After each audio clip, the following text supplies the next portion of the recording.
Nobody ever sat you down in school and taught you what to do with your money. Have you ever had a beneficial finance conversation in school? Probably not. Probably not with your parents either. And so most people enter their 20s just winging it, figuring out as we go, and making mistakes that could cost us hundreds of thousands of dollars without even realizing it. Think to yourself right now, when was the last time you really focused on investing? If you can't automatically think of a recent example of you putting effort into an investment strategy, you could be hurting your future. A 25-year-old who invests just $100 a month will retire with over $584,000. A 35-year-old doing the exact same thing is $217,000. That's a $367,000 difference just from 10 years of waiting. You don't get that decade back, which is why what you do right now in your 20s matters more than any other decade of your financial life. Today in this video, I'm going to walk you through the 5 financial moves that actually help. No finance degree required to understand them either. Let's go. The first move is the least exciting one. Oftentimes I tell people specifically not to start an emergency fund, but for the average person it's probably beneficial. If you don't care, just skip to step 2. But this one is the one that keeps everything else from falling apart. Right now, the average American doesn't even have enough in their savings to buy a new Xbox if their Xbox breaks, let alone pay for thousands in hospital bills if something goes wrong. It sounds kind of doomerish, but imagine if some freak accident happens. You kind of want to be prepared, and it kind of doesn't hurt to not be prepared. Life is random. Your car could break down, you could lose your job, you can have a medical emergency where you rack up thousands in medical bills you didn't see coming. Without a good financial cushion, you're kind of forced to put it on a credit card, which charges you 20% interest, or to take a loan, which takes months to dig out of it. That's the last situation you want to find yourself in. One bad month can set you back for years, and being in debt like that is the worst thing that could happen to your future. The goal for an emergency fund is 3 to 6 months of living expenses. You want these sitting in a high-yield savings account. Right now, the best high-yield savings accounts are paying like 4 to 5% APY, so at the very least, your emergency fund is still beating inflation. And you don't need to build this overnight. You can start with $1,000 as your first milestone, and then work it up as you go. You can work towards 1 month of expenses and then 3 months of expenses, and just do it gradually over time, but it's better to start doing this right now to prepare for your future.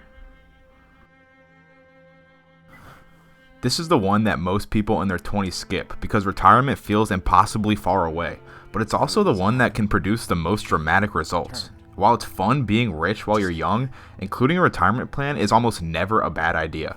The power of compound interest is real. Your money earns returns, and then those returns earn their own returns. Over 40 years, a small amount snowballs into something massive.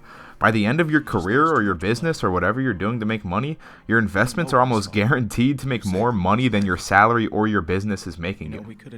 Now, where do you actually put this money? Well, to begin, if your employer offers a 401k with a match, that should always be your first move. Always contribute at least enough to get the full employer match. If they match 3% of your salary, contribute that 3%. That match is 100% immediate return on your money. There is no investment on earth that beats free money. Once you've captured the 401k match, if you could get it, open up a Roth IRA. In 2026, you can contribute up to $7,500 per year in your Roth IRA. There is never a reason not to do this. Even if you're making more money than you think, you should always do this no matter what. The Roth is especially powerful in your 20s because you pay taxes now when your income is probably lower, and then everything grows tax-free. When you retire, you don't owe the government a dime on those gains. Avoiding taxes when it's legal is a cheat code to multiplying your wealth and building something truly great over the long term. I now want to see what people did. To put it simply, debt makes you a slave.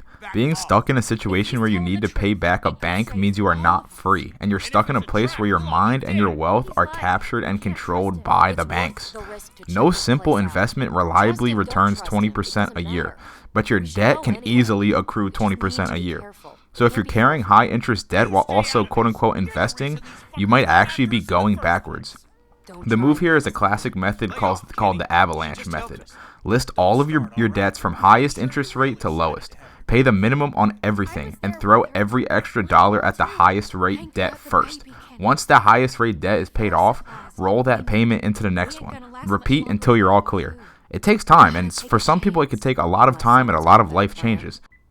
But if you start step by step, eventually you will be debt free, and you can put yourself in a position where you can choose good debt over bad debt.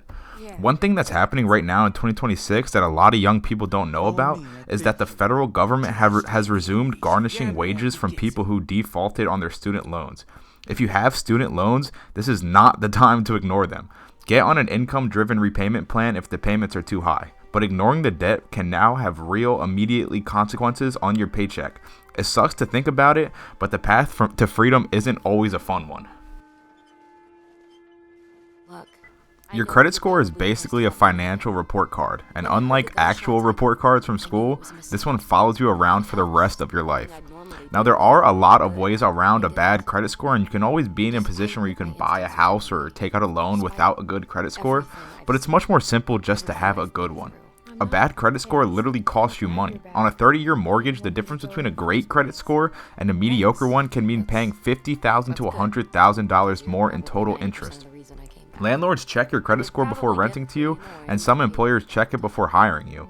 It affects your car loan rate, your insurance premiums, and most of the financial decisions you make in your life. The good news is that building your credit in your 20s is actually pretty simple. Get a starter credit card, a secured card, or a student card if you don't already have one. Use it for small, regular purchases. Pay it off in full every single month. Never carry a balance on it. Keep your use, meaning the percentage of your credit card limit you're using, below 30%. And that's essentially it. Don't open up a bunch of credit cards at once. Pay your bills on time, and then let time work in your favor. A 25-year-old who starts building credit now will have an excellent score by 30, and that score is worth real money over a lifetime. It's pretty easy, and there's not much of a reason not to do it. Again, there's ways around this, but you might as well do it because it's easy. Alright, last one. And I know that make a budget sounds like the most boring advice ever, and I know I sound like your parents right now telling you to make a budget, but without knowing where your money goes, you can't direct it anywhere useful. You control your money at the end of the day. The money doesn't control you. The framework I want you to try is the 50-30-20 rule. 50% of your take-home pay goes to your needs, your rent, utilities, groceries, transportation, and some of your debt payments. 30% of it goes to your wants. This is eating out, going to the bar, Netflix subscriptions, entertainment, OnlyFans, whatever the fuck you want to buy. Just things that make your life more enjoyable. And the final 20% goes to savings accounts, investment accounts, or extra debt payoff. This is your emergency fund, your retirement contributions, and really attacking your debt and getting rid of it. You can easily change these numbers around depending on your personal situation. And personally, once my bills and debts are paid off, I put virtually all of my money into investments, but you can do it whichever way you like. You can sacrifice eating out once in a while when you're young to secure yourself a financial freedom sooner. The key here is actually tracking it, not once and never again, but consistency. The discipline is much more important than the dollar amount. Use an app, a spreadsheet, whatever you'll actually use. You could even use AI to vibe code a personal program. Most people who say they can't afford to save have never looked hard at where their money is actually going. You'd be surprised what you could find. I say stop. You'd best stop. Here's what I want you to take away from this video. You don't need to be rich to build wealth. You need a few good habits, started early and kept consistently. Think of the people with the most money in your life. They all start early and keep consistent. Even if you might think it's too late for you in your life, remember this. This is my favorite saying. The best time to plant a tree was 20 years ago. The second best time is now. Just start and stay with it. You can do it. Emergency fund, retirement account, paying off debt, credit score, budget. In that order. You don't have to do all 5 this week, but every one of them you put off is costing you more than you realize. The single biggest financial mistake you can make in your 20s is doing nothing. So start today, even if it's $50, $25, or $5. The amount matters way less than the habit. And that's pretty much all for this video. If you found it useful, share it with your friend who needs to hear it. Comment your own personal finance stories, and because somebody might need to hear this stuff in the comments. I'll link all my other videos in the description. Let me know what else you guys want from me.